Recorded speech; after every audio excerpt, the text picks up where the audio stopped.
Okay, इस video में देखेंगे ग्लोकोमा के बारे में। ठीक है, सबसे पहले ग्लोकोमा की डेफिनेशन में आते हैं। तो ग्लोकोमा की सबसे पहले डेफिनेशन क्या होती है? तो ठीक है, glaucoma is a group of disorder, ठीक है, characterized by progressive optic neuropathy. ठीक है, प्रोग्रेसिव ऑप्टिक न्यूरोपैथी। अब ये होती किसकी वजह से? ठीक है, क्लासिकल ट्रायड है। सबसे पहले रेस्ड आईओपी। अब ये हो भी सकता है और नहीं भी हो सकता है। ठीक है, रेस्ड आईओपी हो भी सकता है और नहीं भी हो सकता है। अब रेस्ड आईओपी अगर होगा तो उसकी वजह से क्या होगा? ऑप्टिक डिस्क चेंजेस आएंगे, ऑप्टिक डिस्क चेंजेस। ठीक है, optic disc changes will lead to irreversible visual field defects. ठीक है, तो सबसे पहले होगा ऑप्टिक इंट्राऑक्यूलर प्रेशर इंक्रीज होगा। अगर वो इंक्रीज हुआ तो उसकी वजह से ऑप्टिक डिस्क चेंजेस आएंगे। ठीक है, optic disc changes will lead to irreversible visual field defects. Glaucoma के टाइप्स देखने से पहले थोड़ी सी एनाटॉमी फिजियोलॉजी देख लेते हैं। ठीक है, ग्लोकोमा के बारे में जो कौन कौन से फैक्टर्स इन्वॉल्व होते हैं। तो सबसे पहले सेगमेंट ऑफ आईबॉल देखते हैं। तो सेगमेंट ऑफ आईबॉल मैंने बोला था 2 टाइप के होते हैं। पोस्टीरियर डिवाइड कौन करता है? 2 सेगमेंट्स में लेंस डिवाइड करता है। ठीक है, लेंस के पीछे वाला होता है वो पोस्टीरियर सेगमेंट और लेंस के आगे वाला वो एंटीरियर सेगमेंट है। एंटीरियर सेगमेंट को 2 पार्ट में आइरिस डिवाइड करता है। ठीक है, ये आइरिस है। आइरिस के आगे वाला पार्ट एंटीरियर चेंबर और पीछे वाला पार्ट पोस्टीरियर चेंबर। अब जो पोस्टीरियर सेगमेंट होता है उसमें प्रेजेंट होता है विट्रस ह्यूमर। ठीक है, विट्रस ह्यूमर या विट्रस बॉडी भी बोलते हैं। पोस्टीरियर सेगमेंट में विट्रस ह्यूमर और एंटीरियर सेगमेंट में एक्वेस ह्यूमर। ठीक है, एंटीरियर और पोस्टीरियर चेंबर दोनों में एक्वेस ह्यूमर और पोस्टीरियर सेगमेंट में विट्रस ह्यूमर। अब इन दोनों का बेसिक डिफरेंस क्या होता है?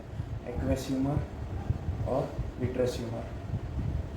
ठीक है, तो जो एक्वेस ह्यूमर होता है वो क्लियर वाटरी ट्रांसपेरेंट फ्लूइड होता है। ठीक है, और जो विट्रस ह्यूमर होता है वो gel like structure, gel like form होता है विट्रस ह्यूमर का। अब ये जो एक्वेस ह्यूमर क्लियर ट्रांसपेरेंट क्यों होता है वाटरी? क्योंकि यहाँ से आगे से through the cornea light pass होती है। ठीक है, उसको प्यूपिल के अंदर आना होता है। प्यूपिल के अंदर के थ्रू लेंस में रिफ्लेक्ट होकर फिर इमेज बनानी होती है। इसके लिए लाइट पास हो सके उसके लिए aqueous humour watery clear transparent structure होता है। Vitreous humour gel like structure होता है। अब एक्वेस ह्यूमर कंटिन्यूसली सीक्रेट होता रहता है और कंटिन्यूसली ड्रेन होता रहता है। ठीक है, और vitreous humour present at the development. ठीक है, एक बार ये अगर डेवलपमेंट हो जाए उसके बाद ये ना तो दोबारा सीक्रेट होता है और ना दोबारा ड्रेन होता है। ठीक है, ये present as it is in at the birth. तो ये हो गए इस दोनों के मेन 2 डिफरेंसेस। अब मेन जो ग्लोकोमा का कॉज है, main most common risk factor है वो इंट्राऑक्यूलर प्रेशर का इंक्रीज होना है। ठीक है, increase in the intraocular pressure.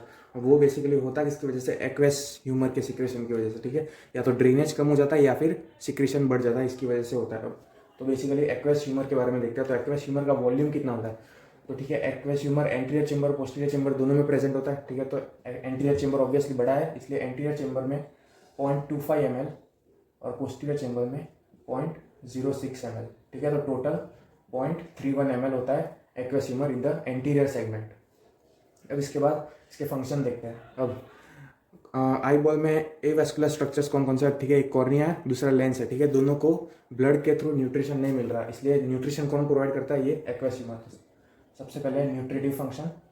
ठीक है, अब जो सेलुलर डेवलप इन्फ्लामेटरी प्रोडक्ट्स, ठीक है, और दूसरे जब वेस्ट प्रोडक्ट्स होते हैं उनका ड्रेनेज कैसे करता है? क्योंकि वीनस सप्लाई तो है ना, इसलिए वो सब ड्रेनेज कौन करता है? एक्वेस ह्यूमर की वजह से। ठीक है, तो ड्रेनेज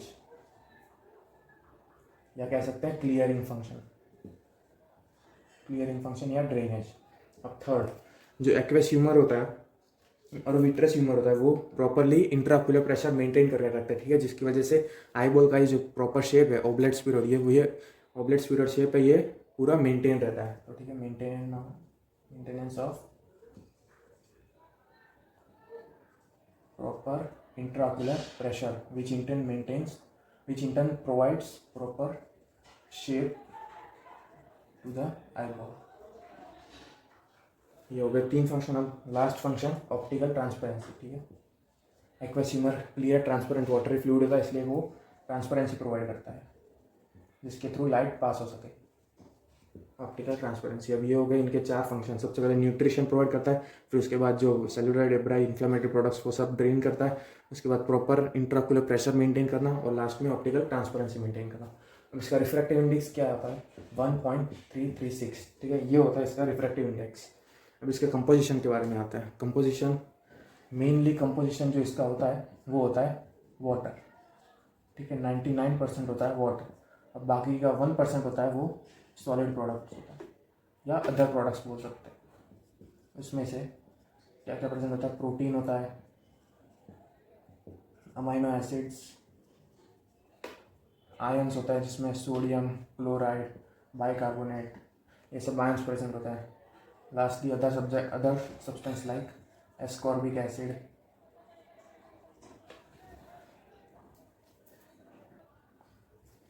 ठीक है, ascorbic acid, lactic acid, urea, ठीक है, ये सब प्रेजेंट होता है इन द सॉलिड स्टेट।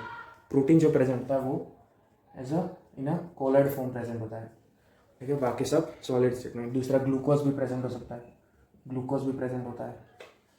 और last oxygen in dissolved state, dissolved state, ये दिख नहीं रहा, ठीक है, लास्ट में होता है ऑक्सीजन इन डिजॉल्व्ड स्टेट।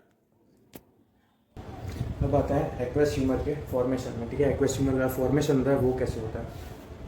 अब ये पार्ट्स कौन कौन सा वो देख रहे हैं, ठीक है, ये स्क्लेरा, कॉर्निया, ठीक है, ये सिलियरी बॉडी, सिलियरी बॉडी के 2 पार्ट्स, जो पीछे वाला फ्लैट पोर्शन होता है वो पार्स प्लेना, ठीक है, ये पार्स प्लेना, और आगे जो जिसके प्रोजेक्शंस होते हैं, प्रोजेक्शन निकले होते हैं वो पार्स प्लाइकेटा, ठीक है। तो ये हो गए parts in the I body, और ये है आइरिस। अब एक एंगल होता है एंटीरियर चेंबर में, वो कौन सा होता है? ये आइरिस है, ठीक है। अब ये थोड़ा सा पार्ट है ऑफ द सिलियरी बॉडी, ठीक है, anterior most part of the ciliary body, और ये पार्ट है थोड़ा सा स्क्लेरा का, और यहाँ से ये पूरा कॉर्निया, यहाँ से ये आइरिस है, ये पूरा सिलियरी बॉडी, इतना स्क्लेरा, और ये यहाँ से पूरा कॉर्निया।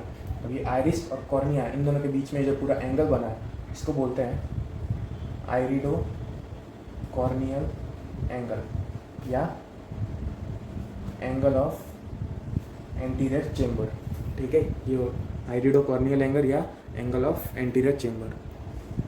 अब एक्वस ह्यूमर का फॉर्मेशन करता कौन है? It's done by non pigmented epithelium of ciliary body, ठीक है, सिलियरी बॉडी का कौन सा पार्ट? Pars plicata.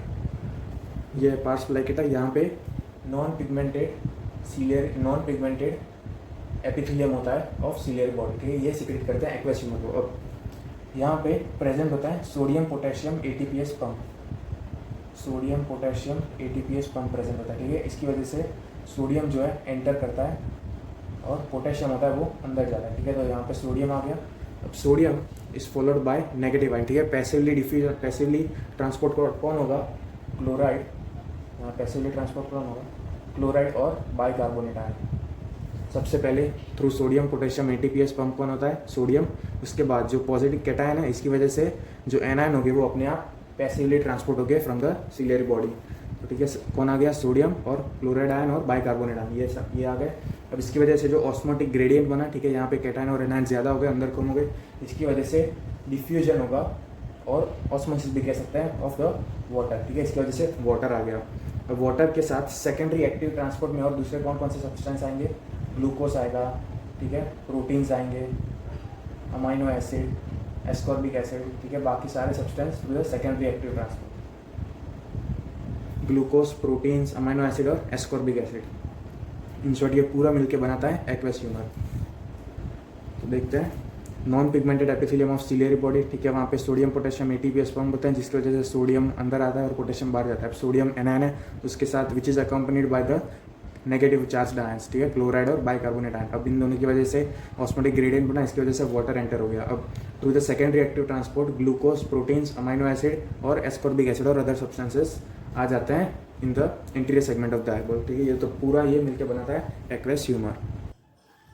तो फॉर्मेशन बेसिकली 3 स्टेप होते हैं, ठीक है, USD अल्ट्रा फिल्ट्रेशन, दूसरा सिक्रीशन और डिफ्यूजन, ठीक है। ये 3 स्टेप होते हैं जिसकी वजह से एक्वेस ह्यूमर का फॉर्मेशन होता है। ये सीलियरी बॉडी थी, यहाँ पे ब्लड वेसल्स प्रेजेंट होते हैं, ठीक है। इसकी वजह से यहाँ पे डिफ्यूजन से यहाँ पे सोडियम पोटेशियम पंप होता है यहाँ, और ब्लड वेसल्स में सोडियम आयंस, पोटेशियम आयंस, ठीक है, उन सबका एक्सचेंज होता है यहाँ पे सोडियम पोटेशियम पंप की वजह से। तो यहाँ पे ब्लड वेसल प्रेजेंट होता है, उसकी वजह से सब जो है anterior segment of the elbow में आता है, और वो अल्टीमेटली फॉर्म करता है aqueous humour.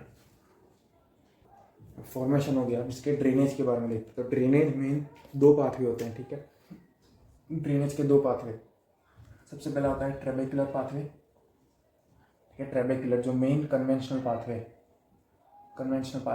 Which constitutes 90% of the aqueous outflow. दूसरा होता है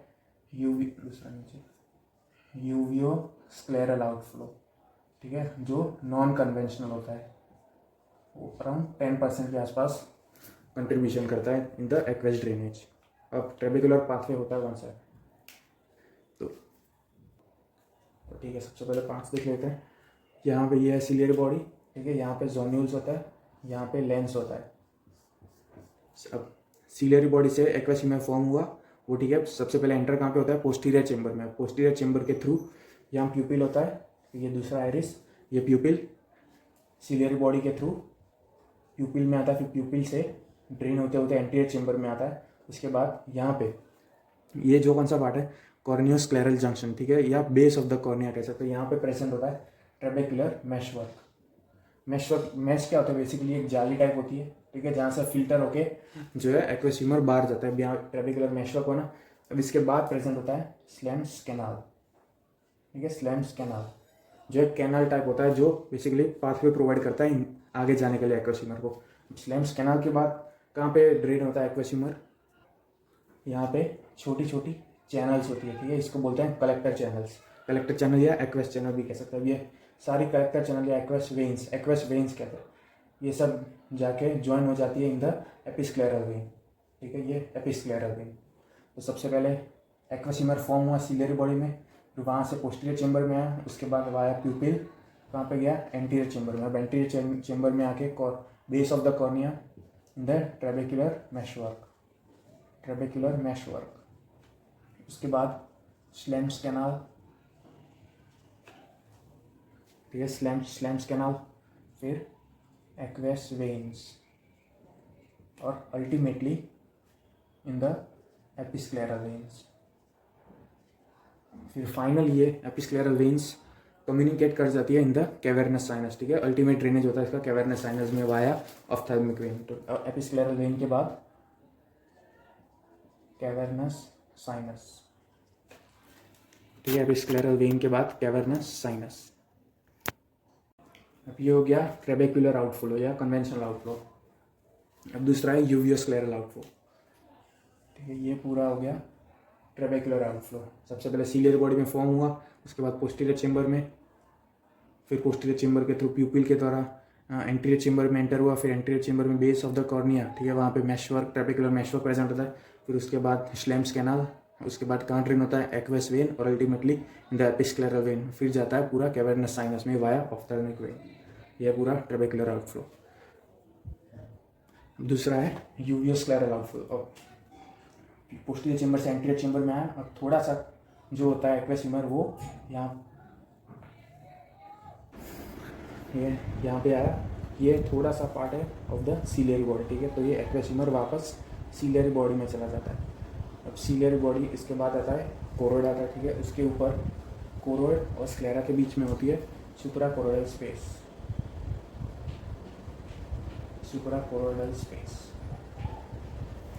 कोरोइड और स्क्लेरा के बीच में होती है सुप्राकोरोइडल स्पेस। वहाँ पे ड्रेन होता है aqueous humour via the uveoscleral outflow, ठीक है। स्क्लेरा और यूवियल ट्रैक्ट, ठीक है, किसका पार्ट है, कोरोइड का। कोरोइड यूवियल ट्रैक्ट का पार्ट है, ठीक है। इसकी वजह से यूवियोस्क्लेरल आउटफ्लो सुप्राकोरोइडल स्पेस में आ गया। उसके बाद venous system of sclera, ciliary body, choroid होते हैं। उसके वहाँ उसमें ड्रेन होके चला जाता है to the major venous system, ठीक है। तो ये हो गया पूरा drainage of the aqueous humour, 2 part, trabecular और यूवियोस्क्लेरल।